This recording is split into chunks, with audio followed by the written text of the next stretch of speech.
Praise lord. దేవుని నామమునకు మహిమ కలుగునుగాక. ప్రత్యేక సమయంలో ప్రభు పేరట మీ అందరికీ శుభాభివందనాలు తెలియజేస్తున్నాను. పిల్లరా, మరి ఈరోజు పరిశుద్ధ బైబిల్ గ్రంథం నుంచి మరి ప్రవక్త అయినటువంటి ఎలీషా గురించి మనము నేర్చుకుందాం. పెద్ద ప్రవక్త ఎలీషా గారి గురించి మనము నేర్చుకుందాం. మరి ఎలీషా గారి గురించి మనం చూసినట్లయితే, ఎలీషా అంటే అర్థం ఏంటంటే దేవుడే రక్షణ. ఎలీషా అనే పేరుకి అర్థము దేవుడే రక్షణ అనేటువంటి అర్థము తెలియజేస్తుంది. దేవుడు నాకు రక్షణగా ఉంటాడు, ఆయనే నాకు రక్షణ, ఆయన నన్ను కాపాడేది, ఆయన నన్ను ఆదరించేది, ఆయన నన్ను ఆదుకునేది, ఆయన నా సంరక్షకుడు, ఆయన పోషకుడు, మంచి కాపరి ఆయనే అని చెప్పేసి అర్థాన్ని పేరు ఆయన కలిగి ఉన్నాడు ఎలీషా గారు. ప్రియమైన బిడ్డలారా, ఈ ఎలీషా ఎవరి కుమారుడు అంటే షాపాతు కుమారుడు అండి. ఇతడు షాపాతు కుమారుడుగా మరి ఉన్నాడు. ఇతని తండ్రి షాపాతు. మరి ఇతని తండ్రి మరి మంచి సంపన్న కుటుంబంలో చెందినవాడు. చాలా పశువులు కలిగినవాడు, భూములు ఆస్తులు కలిగినవాడు. ఈయన పుట్టుకతోనే శ్రీమంతుడిగా లేక మంచి రైతుగా, వ్యవసాయకుడిగా ఆ కుటుంబంలో ఎలీషా జన్మించాడు. మరి ఇతని స్థితి చూసినట్లయితే మంచి బాధ్యత కలిగినటువంటి వృత్తిలో ఉన్నాడు, వ్యవసాయంలో. ఇతను ఒకరోజు మరి 12 అరకలతో మరి దుక్కు దున్నుతున్నప్పుడు, పొలాన్ని దున్నుతున్నప్పుడు 12వ అరక ఇతను తోలుతూ ఉన్నాడు ఎలీషా. అటువంటి పరిస్థితుల్లో మరి పెద్ద ప్రవక్తలలో ఒక ప్రవక్త ఏలి అనేటువంటి ఒక వ్యక్తి, దైవజనుడు, మరి అతని దగ్గరికి వచ్చి తన దుప్పటిది అతని మీద వేయగా మరి అతడు ఏలియాను వెంబడించాడు. వెంబడించే ముందు ఒక చిన్న రిక్వెస్ట్ కోరాడు. అయ్యా, మా తల్లిదండ్రులను ముద్దు పెట్టుకుని నిన్ను వెంబడిస్తాను, వస్తానన్నప్పుడు ఎటువంటి నిర్బంధము లేదు. మరి నువ్వు పోయిరమ్మన్నప్పుడు మరి ఎలీషా మరి తన యొక్క ఎడ్లను, ఆ నాగలి దున్నే ఎడ్లను వధించి గొప్ప విందు చేశాడు. తన నాగలితో పుల్లలుగా చేసి వంట వండించి అనేక మందికి విందు ఏర్పాటు చేసి ఆ తర్వాత తల్లిదండ్రులను ముద్దు పెట్టుకుని మరి పెద్ద ప్రవక్త మరి ఏలియాను ఎలీషా వెంబడించాడు. దేవుని బిడ్డలారా, దేవుని వాక్యాన్ని మనం పరిశీలన చేసినట్లయితే ఎలీషా ఏలియా చేతుల మీద నీళ్లు పోస్తూ పెరిగినట్లుగా మనం చూస్తూ ఉంటాం. మంచి పరిచారకుడిగా ఎదిగాడు, మంచి సేవకునిగా తయారయ్యాడు, దేవుళ్ళు నమ్మకమైన వ్యక్తిగా ఉన్నాడు. అందువల్ల దేవుడు ఎలీషాను ఎంతగానో దీవిస్తూ వచ్చాడు. ఆ విధముగా దేవుని బిడ్డలారా కొంతకాలము వెంబడిస్తూ ఉన్నాడు. కొన్ని సంవత్సరాలు అయిన తర్వాత మరి ఏలియాకు పిలుపు ఆసన్నమైనప్పుడు, ఏ పిలుపు అంటే పరలోకపు పిలుపు ఆసన్నమైనప్పుడు మరి ఏలియా అంటూ ఉంటాడు, మరి నన్ను వెంబడించవద్దు, మరి నేను వెళ్ళిపోతున్నాను, నువ్వు ఇక్కడ ఉండు అని చెప్పేసి 3 ప్లేసులకు వెళ్తున్నప్పుడు ఆ 3 ప్లేసుల్లో కూడా మరి నువ్వు ఇక్కడే ఉండు, నాతో రావక్కర్లేదు అన్నప్పుడు, లేదు నీ జీవముతోడు, యెహోవా జీవముతోడు, నేను నిన్ను వెంబడిస్తాను అని చెప్పేసి మరి గురువు గారిని లేక దైవజనుని ఎలీషా వెంబడించినట్లుగా మనం పరిశుద్ధ బైబిల్ గ్రంథంలో చూస్తూ ఉంటాం. ఆ ప్రవక్తలలో కొంతమంది మరి చూసి, మరి మీ గురువు గారు పరలోకమునకు వెళ్ళిపోతున్నారు, నీకు తెలుసా అని ఆయన్ని అడిగినప్పుడు, అవును నాకు తెలుసు, మీరు ఊరకుండమని చెప్పేసి వారు నోరు మూయించి తన యొక్క ఆత్మీయ తండ్రి గారిని, దైవజనుని వెంబడించినట్లుగా మనము గమనించవచ్చు. ప్రియమైన దేవుని బిడ్డలారా, దేవుని యొక్క వాక్యాన్ని మనము పరిశీలన చేస్తున్నట్లయితే మరి చక్కగా శిష్యుడు ఎలా నేర్చుకోవాలో, ఎలా తరబిదవ్వాలో, ఏ విధంగా మరి గురువు గారిని వెంబడించాలో, దైవభక్తి ఎలా నేర్చుకోవాలో అన్నీ కూడా లక్షణాలు ఈ యొక్క ఎలీషాలో మనకు కనపడుతూ ఉంటాయి. ఏలియా మరి పరలోక పిలుపు ఆసన్నమైనప్పుడు ప్రియమైన దేవుని బిడ్డలారా, యోర్దాను ప్రాంతంలో వారు ఉన్నప్పుడు మరి వారిద్దరు నడుస్తూ ఉండగా దేవుడిటువంటి యెహోవా మరి కొనిపోక ముందు ఏలియా అడుగుతాడు తన శిష్యుడిని, మరి నేను నీ దగ్గర నుంచి తీసివేయబడక మునుపు నా నుంచి నీకు ఏమి కావాలి అని అడుగుతూ జరుగుతుంది. దేవుని బిడ్డలారా, ఏమైనా కావాలన్నప్పుడు వాస్తవంగా సంబంధమైనవి ఏవి కూడా ఎలీషా కోరలేదు. సంబంధమైన ఆస్తులు కానీ, భూములు కానీ, డబ్బు కానీ, ధాన్యం కానీ, వెండి కానీ, బంగారం కానీ, మణులు కానీ, మాణిక్యాలు కానీ, ఇంకా మిద్దులు కానీ, ఇంకా ఈ లోకంలో ఏ భోగం నిమిత్తం కూడా, ఏ భాగ్యం నిమిత్తం కూడా, ఏ సుఖ సౌఖ్యాల కోసం కూడా ఎలీషా ఆశించలేదు. ఏలియా గారు అడిగినప్పుడు ఏలియా గారితో, తన గురువు గారితో శిష్యుడు ఇలా మాట్లాడతాడు, మీ ఆత్మలో 2 పాళ్ళు నాకు వచ్చినట్లుగా దయచేయమని కోరాడు. దేని బిడ్డలారా, ఎంత ఉత్తమమైన కోరిక, మంచి ఆలోచన కలిగి ఉన్నాడు. కృపావరాలు పొందుకోవాలనుకున్నాడు, దేవుని ఆత్మను సంపాదించుకోవాలనుకున్నాడు, దేవుని యొక్క కార్యాలు తను చూడాలి అనుకున్నాడు. అందువల్ల ఏలియా గారితో మీ ఆత్మలో 2 పాళ్ళు నాకు వచ్చినట్లుగా దయచేయమని కోరినప్పుడు నువ్వు అడిగినది అసాధ్యముగా ఉన్నది, అయితే నేను తీసివేయబడుతున్నప్పుడు నేను కనిపించిన ఎడలా అది నీకు సాధ్యమవుతుంది, నీవు అడిగింది దొరుకుతుంది. ఒకవేళ కనబడని ఎడలా నీకు అది దొరకదు అని అన్నట్లుగా గురువు గారు చెప్పినట్లుగా మన వాక్యంలో చూడొచ్చు. ఎలీషా నడుస్తూ ఉండగా అగ్ని రథములు ప్రత్యక్షమవటం మనం గమనిస్తాం. ఎప్పుడైతే దేవుని బిడ్డలారా అగ్ని గుర్రాలు మరి కనిపించగానే మరి వారిద్దరినీ కూడా వేరు చేసేయంటండి.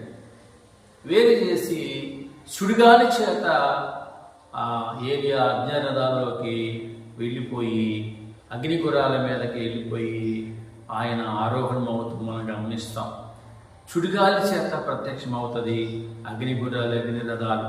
ఎప్పుడైతే ఏలియా అలా కొనుక్కోబడుతూ ఉన్నాడో మరి ఇక్కడ ఎలీషా మాట్లాడుతూ ఉంటాడు. దేవుని బిడ్డలారా, ఏమని మాట్లాడుతూ ఉంటాడంటే, నా తండ్రి ఇజ్రాయేలుకు రౌతులను గుర్రములను నీవే అని చెప్పేసి కేకలు వేస్తాడు. అలా కేకలు వేస్తూ ఉండగా ఆరోహణ అవుతున్నటువంటి ఏలియా దగ్గర నుంచి తన దుప్పటి పడుతుంది. ఆ దుప్పటి పడినప్పుడు మరి ఆయన అడిగిన వరమును పొందుకోవటానికి దేవుడు కృప చూపుతూ ఉన్నాడు. తన పై వస్త్రాన్ని చింపుకున్నాడు. చింపేసి 2గా చేసి దేవుని బిడ్డలారా తన దుప్పటిని ఏలియా నుంచి పడిన దుప్పటిని తీసుకుని వెనుక తిరిగి దేవుని బిడ్డలారా వచ్చే దశలో యోర్దాను ఎదురవుతుంది. ఆ యొక్క యోర్దాను వైపు తిరిగి తన దుప్పటితో అలాగా ఒకసారి పడతాడు. కొట్టగానే దుప్పటితో కొట్టి అంటాడు, ఏలియా దేవుడు ఎక్కడా అని ఒక ప్రశ్న అడుగుతాడు. యోర్దాను 2 పాయలుగా చేర్చబడుతుంది, ఆరణ్యాలుగా మార్చబడుతుంది. చాలా మంది ఆ పరిసర ప్రాంతంలో ఉంటే ప్రవాస శిష్యుల్లో కొంతమంది ఏం జరుగుతుందని చెప్పి చూస్తూ ఉన్నారు. ఏలియా ఆరోహణం అవుతాం చూస్తారు. దేవుని బిడ్డలారా, ఆ యొక్క 2 పాయలు యోర్దాన్ని చూస్తారు. చూసి ఆశ్చర్యపోతారు. దేవుని బిడ్డలారా, ఏలియా యొక్క ఆత్మ ఎలీషా మీదకు దిగింది అని చెప్పేసి వారు సాక్ష్యం ఇస్తూ ఉంటారు చూసిన వారు. ప్రియమైన దేవుని బిడ్డలారా, ఇక్కడ దేవుని యొక్క వాక్యం చూసినట్లయితే ఆ ఏలియా దగ్గర ఆత్మలో 2 అంతల ఆత్మను ఎలీషా పొందుకున్నాడు. నెంబర్ 1 పాయింట్, ఏలియా యొక్క ఆత్మలో 2 పాళ్ళు ఆత్మను 2 అంతల ఆత్మను ఎలీషా దక్కించుకున్నాడు. 1 పాయింట్, నీవు కూడా ఆత్మను పొందే బిడ్డగా ఉండాలి. ఆత్మ లేనివాడు నావాడు కాదు అని బైబిల్ చెబుతుంది. అని బిడ్డలారా, ఏ ఆత్మ అంటే పరిశుద్ధాత్మను మనం కలిగి ఉండాలి. ఎవరైతే మారు మనసు పొంది పాపక్షమాపణ పొంది దేవుని బిడ్డలారా యేసుక్రీస్తు నామములో బాప్తిసం పొందుతారో వారు పరిశుద్ధాత్మ వరాన్ని పొందుతారని చెప్పేసి అపోస్తలుల 2వ అధ్యాయంలో రాయబడి ఉంది. పరిశుద్ధాత్మను పొందుకోవాలి. పరిశుద్ధాత్మతో నువ్వు నింపబడాలి. పరిశుద్ధాత్మ యొక్క స్వాధీనంలో నీవు జీవిస్తూ ఉండాలి.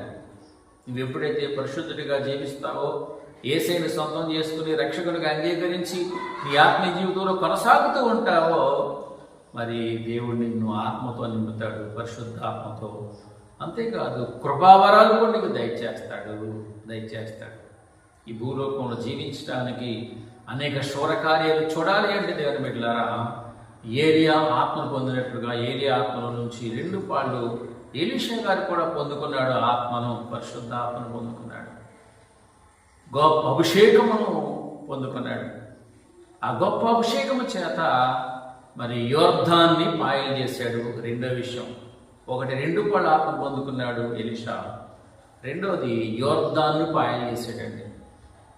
యోర్ధాను దేనికి సాదృశ్యం అంటే ఈ భూలోకములో మరణమునకు గుర్తు.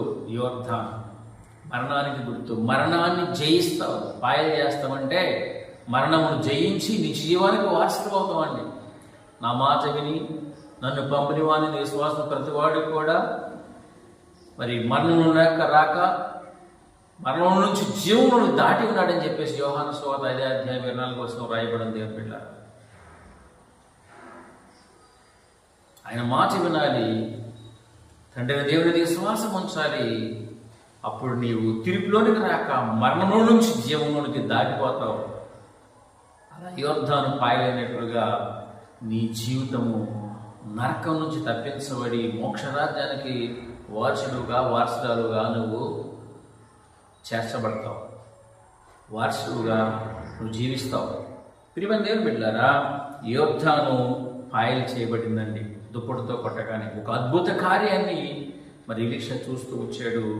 మరొక అద్భుతము, దేవుని ఆత్మను పొందుకున్నాడు. ఏలియా ఆత్మలో 2 పాళ్ళు వచ్చినట్లుగా ఆయన దక్కించుకున్నాడు. నీ జీవితంలో దేవుని బిడ్డలారా, దేవుని ఆత్మను పోగొట్టుకుంటున్న స్థితిలో ఉన్నావా? దేవుని ఆత్మను దక్కించుకునే స్థితిలోనూ ఉన్నావా?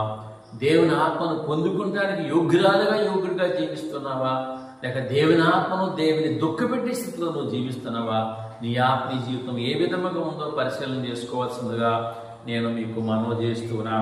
ప్రియమైన దేవుని బిడ్డలారా, ఇంకా దేవుని యొక్క వాక్యం మనం పరిశీలన చేసినట్లయితే మరి 2 ఆత్మను పొందుకున్న విషయం చూసినట్లయితే వాక్యంలో రాజులు 2వ గ్రంథం 2:9 ఉంటుంది. అలాగే యోర్ధాన్ని పాయలు చేసిన విషయం చూసినట్లయితే 2వ అధ్యాయం 14 ఉంటుంది. ఇక 3వ విషయం చూసినట్లయితే 2వ రాజులు 2:19 చూసినట్లయితే 2వ రాజులు 2వ అధ్యాయము 19 చూసినట్లయితే మనం చదువుకుందాం 22 వరకు. అంతటా పట్టణపు వారి పట్టణం ఉన్న చోటు రమ్యమైనది, మయేలువాడవైన నీకు కనబడుచున్నది, కానీ నీళ్లు మంచివి కాదు, అందుచేత భూమి నిస్సారమై ఉన్నదని ఎలీషాతో అనగా. ప్రియమైన దేవుని బిడ్డలారా, అది ఒక ఎరుకో పట్టణంగా మనకు కనపడుతూ ఉంది. ఎరుకో పట్టణంలో మరి ప్రజలు అనేక మంది నివసిస్తూ ఉన్నారు. అయితే అక్కడ పట్టణం చూస్తానికి చాలా రమ్యంగా ఉందండి, చాలా అందంగా ఉంది. కానీ నీళ్లు మంచివి కాదు, నీళ్లు చాలా జబ్బులుగా ఉన్నవి, నిస్సారముగా ఉన్నవి, సారము లేకుండా ఉన్నవండి. నీటిలో చాలా రకాలు మనం జీవిస్తూ ఉంటాం. మురికి నీరు ఉంటూ ఉంటుంది, ఉప్పు నీరు ఉంటూ ఉంటుంది, సవ్వ నీరు ఉంటూ ఉంటుంది. దేవుని బిడ్డలారా, చాలా రుచికరమైన నీళ్లు కూడా మనకు కనపడుతూ ఉంటవి. అయితే ఆ యొక్క సవిసారం లేని నీరు, నిస్సత్వమైన నీరు, నిస్సారమైన నీరు ఆ పొలాలకి పెడతాం వలన ఆ పొలాల పంట పండకోకుండా భూమికి కూడా పాడైపోయినట్లుగా వారు కంప్లైంట్ ఇస్తారు. వారి యొక్క సమస్యను మరి ఎలీషాకు చెప్తారండి. అప్పుడు ఎలీషా ఒక కొత్త పాత్ర తీసుకుని వచ్చి దానిలో ఉప్పు వేసి నాకు ఇవ్వండి అన్నప్పుడు దైవజనుడైనటువంటి ఎలీషా ఆ కొత్త పాత్రలో ఉప్పు తీసుకుని వెళ్ళి ఎక్కడైతే నీరు ఉబుకుతూ ఉందో నీటి ఓట దగ్గర అది వేసినప్పుడు ఆ నీరు, ఇదిగో నీ నీటిని బాగు చేస్తున్నాను అని చెప్పేసి ఆజ్ఞాపించగల దేవుని బిడ్డలారా, దేవుని యొక్క కృప చొప్పున, దేవుని యొక్క ఔన్నత్యము చొప్పున, దేవుని యొక్క బలము చొప్పున నేటి వరకు ఆ నీరు చాలా ఆశీర్వాదకరంగా ఉన్నాయంటండి. చాలా రుచికరంగా, టేస్ట్కరంగా మార్చబడ్డాయి ఆ నీరు. దేవుని బిడ్డలారా, పనికిరాని నీరుని, నిస్సారమైన నీరుని చాలా ఇబ్బందులతో మరి ఆ నీటిని వారు చేయిస్తున్నటువంటి పరిస్థితుల్లో దైవజనుడు నీటిని బాగు చేశాడు. పనికిరాని నీటిని, ఉపయోగం లేని నీటిని ఉపయోగపడే నీటిగా మార్చబడింది. అప్పటి నుంచి ఆ యొక్క దేశము, ఆ పట్టణము సారవంతంగా మార్చబడింది, సస్యశ్యామలముగా మార్చబడింది, చక్కగా పంటలు పండేవిగా ఉన్నవి, త్రాగుటకు చాలా మరి టేస్ట్గా మార్చబడ్డాయి, రుచిగా మార్చబడ్డాయి, శ్రేయస్కరంగా ఆ ప్రజలు ఉండటానికి దేవుడు ఆశీర్వదిస్తూ వచ్చాడు.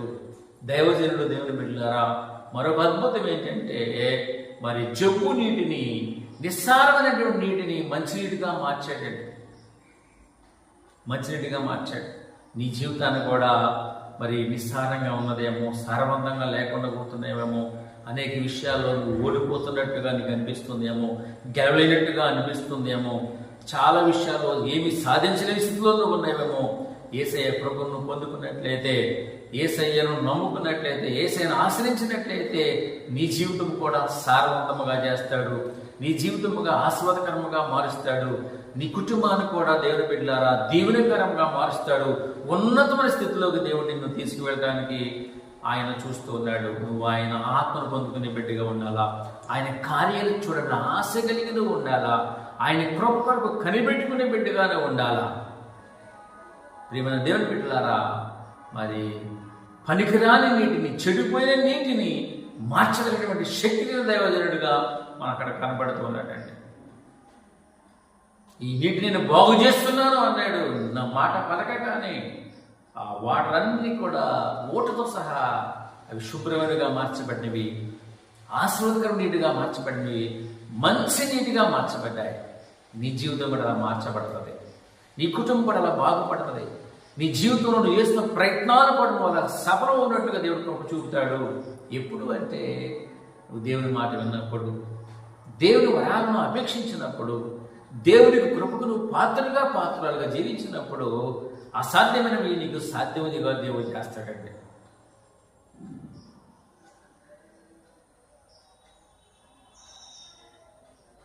ప్రియమైన దేవుని బిడ్డలారా, ఎరికో నీటిని బాగు చేసినట్లుగా మనం చూస్తూ ఉంటాం.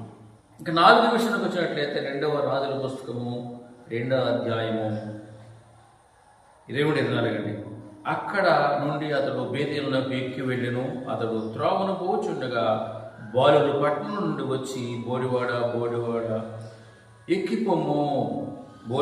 ఎక్కిపొమ్మని అతని అపహాసం చేయగా అతడు వెనుకకు తిరిగి వారిని చూసి యెహోవా నామమును బట్టి వారిని శపించెను. అప్పుడు 2 ఆడెడిగి బండ్లు అడవిలో నుండి వచ్చి వారిని 42 బాలులను చీల్చి వేసెను. ప్రియమైన దేవుని బిడ్డలారా, మరి ఎలీషా గారు ఆ యొక్క పట్టణం నుంచి తిరిగి మరి బేతేలునకు ప్రయాణం ఎక్కి వెళుతూ ఉండగా అక్కడ ఆ ప్రాంతంలో కొంతమంది పిల్లలు, బాలురు మరి వచ్చి 42 పిల్లలు హేళన చేస్తూ ఉన్నారు. దైవజనుడిని చూసి ఆయనకు బట్టనెత్తి ఉందేమో, బోడివాడ అని చెప్పి అపహాసం చేసినప్పుడు మరి ఎలీషాకి బాధేసి పాపం వచ్చి వారిని శపిస్తాడండి. యెహోవా నామమును బట్టి శపించగానే అడవిలో నుంచి ఆడేలుగు బండ్లు వచ్చేసి వారిని చంపేశాయి. ఇదొక మరొక సూచక క్రియ. కాబట్టి దైవజనులను దూషించే వారిగా ఉండకూడదు, హేళన చేసేవారిగా ఉండకూడదు, అపహాసం చేసేవారిగా ఉండకూడదండి. దైవజనుని నీ చేత అయితే, నీకు ఇష్టమైతే గౌరవించడం నేర్చుకోవాలా, వారికి రెస్పెక్ట్ ఇవ్వాలి, మర్యాద ఇవ్వాలి. ఎందుకంటే వారు దేవుని సేవకులు, దేవుని దాసులు, దేవుని కొరకు జీవించేవారు, దేవుని యొక్క ప్రతినిధులు. ప్రియమైన దేవుని బిడ్డలారా, ఎలీషా గారు శపించగానే అడవిలో నుంచి ఎలుగుబంటులు రావటము, వారిని 42 పిల్లలను కూడా చీల్చి చంపేయటము జరుగుతూ ఉంది. నీ జీవితంలో ఆశీర్వాదకరంగా మన నోటిని ఉంచుకోవాలా, దీవెనికరంగా ఉంచుకోవాలా. మనమందరం మన పిల్లలను జాగ్రత్తగా పెంచేవారుగా ఉండాలండి. పెద్దలను గౌరవించేవారుగా, దైవ సేవకులను ప్రేమించేవారుగా, తల్లి తండ్రి గురువు దైవం అంటారు. ప్రేమ దేవుని బిడ్డలారా, వారిని మనం గౌరవించే వారిగా మనం ఉండాలా, లేకపోతే మరి దీవెనలే బదులుగా శాపాలు వస్తాయని చెప్పేసి మనం చేస్తున్నాం. దీర్ఘాయుష్మంతులు ఉండవలసిన వారు బాల్యంలోని వారి ప్రాణాలు పోగొట్టుకోవడానికి కారణము వారు పెంచిన పెంపకము, వారు పెరిగిన విధానము. అలా ఉండకూడదండి. బైబిల్ చెబుతూ ఉంది, బాలుడు నడవలసిన మార్గం వారి నేర్పము, పెద్దవాడైనప్పుడు అందులో నుంచి తొలగిపోవడం బైబిల్లో రాయబడి ఉందండి. మీరు మీ పిల్లలను భయభక్తులతో పెంచేవారిగా ఉండాలా, చాలా జాగ్రత్తగా వారిని చూసేవారిగా ఉండాలా, క్రమశిక్షణ కలిగి పెంచేవారిగా ఉండాలా. మేము దేవుని బిడ్డలారా, మరి పిల్లల గురించి బైబిల్లో రాయబడింది, పిల్లలను బెత్తవాడకపోతే తండ్రి శత్రువు అవుతాడండి. బెత్తవాడాలంట చిన్నపిల్లలను, బెత్తవాడకపోతే వాళ్ళు శత్రువులు అవుతారంట. తండ్రి శిక్షించిన కుమారుడు జ్ఞానవంతుడు అవుతున్న బైబిల్లో రాయబడిందండి. ఎవరైతే శిక్షణలో, క్రమశిక్షణలో, దేవుని యొక్క శిక్షణలో పెరుగుతారో వారు జ్ఞానం పొందుకుంటారు, ఆశీర్వాదం పొందుకుంటారు, దీవెన పొందుకుంటారు, ప్రయోజకులు అవుతారండి. ప్రేమ దేవుని బిడ్డలారా, మరి ఆ పిల్లలు 42 బలైపోయారు ఆ యొక్క ఎలుగుబంటికి. కారణం బోడివాడ అని చెప్పేసి హేళన చేస్తున్నారు, అపహాసం చేస్తున్నారు, ఇష్టానుసారంగా మాట్లాడుతున్నారు. అది భరించలేక దైవజనుడు శపించాడు. శాపానికి గురవ్వకూడదండి. మనదికే ఉన్నాయి, దేవుడు ఇచ్చాడు శాపాలను దీవెనలను. నా మాట వింటే మీకు ఆశీర్వాదము, నా మాట కనుకోకుండా మీ ఇష్టానుసారంగా జీవించినట్లయితే శాపాలు కూడా ఉన్నాయని చెప్పేసి బైబిల్ గ్రంథంలో మరి వ్రాయిస్తున్నాడండి, తెలియజేస్తున్నాడు. ప్రియమైన దేవుని బిడ్డలారా, మరి ఎలీషా గారు చేసినటువంటి కార్యాల్లో మరి 4వది అల్లరి పిల్లలను చెప్పించాడు. 5వ విషయం చూసినట్లయితే మరి 2వ రాజులు 3:15 నుంచి మనం చూసినట్లయితే అక్కడ సైన్యము కోసము నీటి ఓటలు రప్పించాడండి. సైన్యము కోసము నీటి ఓటలు రప్పించాడు. 2వ రాజులు 3వ అధ్యాయము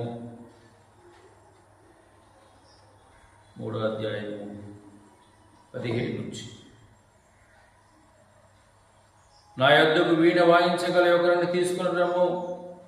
వాయిద్యోగుడు వచ్చి వాయించుండగా యెహోవా హస్తము నా మీదకి వచ్చిన కనుక అతడు నా మాట ప్రకటన చేసిన. యెహోవా సెలవిచ్చినది, లోయలో చాలా గోతులను త్రవించుడు. యెహోవా సెలవిచ్చినది ఏమనగా, గాలియే గాని వర్షమే గాని రాకపోయినను మీరును మీ మందలను మీ పశువులను త్రాగుటకు ఈ లోయలో నీళ్లు నిండును. ఇది యెహోవా దృష్టి అల్పమే, ఆయన మోయాబీలను మీ చేతికి అప్పగించును. ప్రియమైన దేవుని బిడ్డలారా, మోయాబీల మీదకి ఇజ్రాయేలీయులు యుద్ధానికి వెళ్ళినప్పుడు మరి నీళ్లు లేవండి, నీళ్ళు అయిపోయినాయి, చాలా ఇబ్బంది పడుతున్నారు. ఎక్కడ చూసినా కానీ మరి వాటర్ లేకపోవటం వల్ల, నీళ్ళు లేకపోవటం వల్ల చాలా మరి ఇబ్బంది పడుతున్న పరిస్థితుల్లో మరి దైవజనుడు మాట్లాడుతున్నాడు, మీరున్న ప్లేస్లో గోతులు తవ్వించండి, గొయ్యలు తవ్వించండి. తవ్వించినప్పుడు అద్భుతంగా నీళ్లు మరి అక్కడ వచ్చినట్లుగా మనం చూస్తూ ఉంటాం. గాలే కానీ వర్షమే కానీ రాకపోయినను మీరును మీ మందలను మీ పశువులను త్రాగటకు ఈ లోయ నీళ్లతో నిండును అన్నాడు. వర్షం రాకపోయినా, గాలి లేకపోయినా, మబ్బు లేకపోయినా మీరు తవ్విన గోతుల్లో అద్భుతంగా వాటర్ వస్తాయి, నీళ్ళు వస్తాయని చెప్పేసి అద్భుతంగా నీళ్లు రప్పించాడు. సైన్యానికి నీళ్లు రప్పించాడండి. సైన్యం కోసం నీటి ఓటలు రప్పించాడు. నీ జీవితంలో అద్భుతాలు దేవుడు చేస్తాడు. నువ్వు దేవుని కొరకు జీవించినప్పుడు, దేవుడు నిలబడినప్పుడు, దేవుని కోసం ఎదురు చూస్తున్నప్పుడు, దైవజనుని యొక్క మాటను నమ్మినప్పుడు నీ జీవితంలో, నీ కుటుంబంలో అద్భుతాలు దేవుడు నీ కొరకు సృష్టిస్తాడు.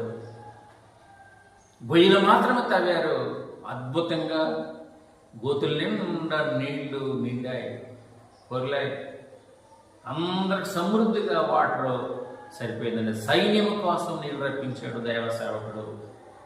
ఇది మనం 5వ విషయంగా చూస్తూ ఉన్నాం. ఇక 6వ విషయం చూసినట్లయితే 2వ రాజులు 4:1 నుంచి 7 చూసినట్లయితే ఎదవరాలు నూనె వృద్ధి చేయటం అండి. అక్కడ ఒక ఎదవరాలు అంటూ ఉంటుంది. ఆ ఎదవరాలు యొక్క నూనెని దేవుడు వృద్ధి చేస్తాడు. ప్రియమైన దేవుని బిడ్డలారా 4వ అధ్యాయము ఫస్ట్ నుంచి అందరి ప్రవక్త శిష్యులలో ఒకని భార్య, నీ దాసునైన నా పెనిమిటి చనిపోయిన అతడు యెహోవా యందు భక్తి కలవాడై ఉండెను, నీకు తెలిసే ఉన్నది. అప్పుల వారు నా 2 కుమారులు తనకు దాసులుగా ఉండటకై వారిని పట్టుకుని పోవుటకు వచ్చి ఉన్నాడని ఎలీషాతో మొరపెట్టగా, ఎలీషా, నా వల్ల నీకేమి కావాలి, నీ ఇంట్లో ఏమి ఉన్నదో అది నాకు తెలియజెప్పమనెను. అందుకు ఆమె, నీ దాసురాలైన నా ఇంటిలో నూనె కుండ ఒకటి ఉన్నది, అది తప్ప మరేమీ లేదని. అతడు, నీవు బయటికి పోయి నీ ఇరుగు పొరుగు వారందరి యొద్ద దొరకగలిగిన ఒట్టి పాత్రలన్నిటినీ ఎరువు పుచ్చుకొనుము. అప్పుడు నీవు నీ ఇంట్లోనికి వచ్చి నీవును నీ కుమారును లోపల నుండి తలుపు మూసి ఆ పాత్రలన్నిటిలో నూనె పోసి నిండినవి ఒక తట్టున ఉంచమని ఆమెతో సెలవీయగా, ఆమె అతని యొద్ద నుండి పోయి తాను కుమారును లోపల నుండి తలుపు మూసి కుమారును తెచ్చిన పాత్రలో నూనె పోసెను. పాత్రలను నిండిన తరువాత ఇంకా పాత్రలు తెమ్మని ఆమె తన కుమారునితో చెప్పగా, వాడు మరేమీ లేవని చెప్పాను. అంతలో నూనె నిలిచిపోయాను. దేవునికి మహిమ కలుగునుగాక. ఇక్కడ ఎదురాలు మనకు కనపడుతూ ఉంది. మరి బిడ్డలిద్దరిని కూడా మరి అప్పుల వాళ్ళు వచ్చేసేసి తీసుకుపోవడానికి సిద్ధంగా ఉన్నారు, బానిసలుగా. మరి అటువంటి పరిస్థితుల్లో దేవదేవుడు వచ్చినప్పుడు, అయ్యా నా పరిస్థితి ఇది అన్నప్పుడు, మరి నా వల్ల నీకేమి కావాలి, అది ఏమి ఉందన్నప్పుడు నూనె ఉందని చెప్తుంది. ఆ నూనెని దేవుడు ఆస్వాదించినట్టుగా మనం చూస్తూ ఉంటాం. మరి ఆ ఊర్లో మరి ఖాళీ కొండలను తీసుకొచ్చి మరి ఆ నూనె పోసి నిండిని మొత్తం పక్కనే పెట్టమంటాడు.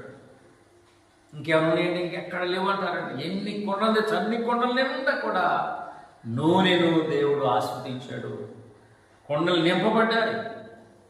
అమ్ముకో, తిను, సమృద్ధిగా ఉండు, వచ్చిన డబ్బులతో అప్పు కట్టేసుకో అని చెప్పేసి పరిష్కారం చేశాడండి.